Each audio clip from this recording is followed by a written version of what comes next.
Salut à tous, nouvelle vidéo chronocritique de la semaine où je vais vous parler du 5e épisode de Loki. Là ça va être encore une fois 100% spoil, mais cet épisode est juste énorme. Et c'est officiel, pour moi la série Loki est la meilleure série Marvel sortie sur Disney+.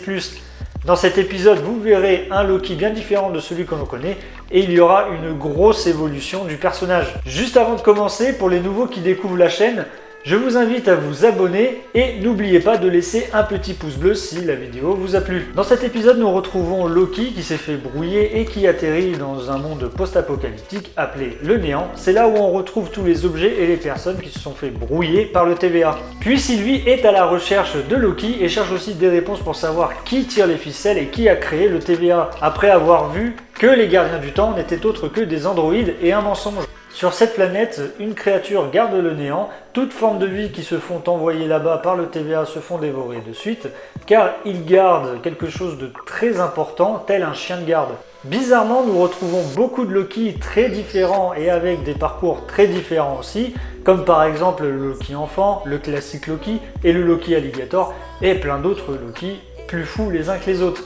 Puis on retrouve Sylvie sur cette planète qui s'est auto-brouillée pour pouvoir retrouver Loki dans le néant. Elle est accompagnée de l'agent Mobius qui l'a sauvée de justesse de cette créature appelée Alliot. Dans cet épisode, on nous montre un peu plus la malice et la trahison de Loki, ou plutôt des Loki, comme quoi ils ne changeront pas. Comme ça a été montré dans cette scène où les Loki se trahissent à tour de rôle, comme si c'était un éternel recommencement pour devenir, je pense, le chef de ce monde. Comme ça a été dit dans l'épisode 4, un Loki restera toujours seul, comme quoi le personnage ne changera jamais. Peut-être que si. On retrouve aussi plusieurs easter eggs dans cet épisode qui fait beaucoup référence au MCU et aux comics, comme par exemple on retrouve l'héliporteur, on retrouve aussi la tour des Avengers, mais sauf que là c'est marqué Quang Enterprise qui fait référence au rachat de Quang à la tour de Tony Stark dans les comics, et même le vaisseau de Ronan l'accusateur qu'on peut aussi retrouver dans les Gardiens de la Galaxie et Captain Marvel.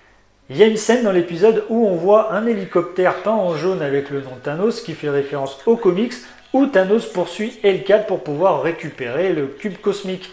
Alors après, il y a plein d'autres références au MCU et aussi aux comics. Après, je voulais que la vidéo dure quand même 4-5 minutes, parce que sinon à ce rythme-là, elle va durer au moins 15 minutes. Là, c'est vraiment la partie de l'épisode que j'ai adoré, car il montre vraiment l'étendue des pouvoirs de Loki. Là, ce n'est plus un personnage sous-coté, car c'est quand même un personnage très puissant.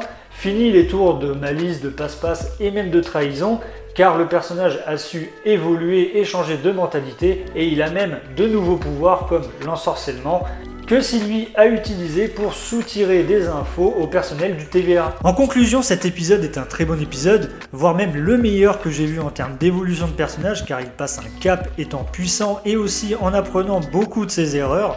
On verra plus Loki de la même manière après cette série, donc j'ai vraiment hâte de voir ce dernier épisode et de connaître enfin l'identité de la fameuse personne qui a créé le TVA et qui tire les ficelles dans l'ombre depuis le début. Je me répète, mais pour moi, c'est la meilleure série de Marvel qui est sortie à ce jour. Bon, c'est tout pour moi, la vidéo est terminée. Laissez-moi un commentaire pour me dire ce que vous avez vraiment pensé de l'épisode 5. Laissez-moi un petit pouce bleu si vous avez aimé la vidéo. Abonnez-vous aussi à la chaîne. Moi, je vous dis à une prochaine vidéo. Ciao!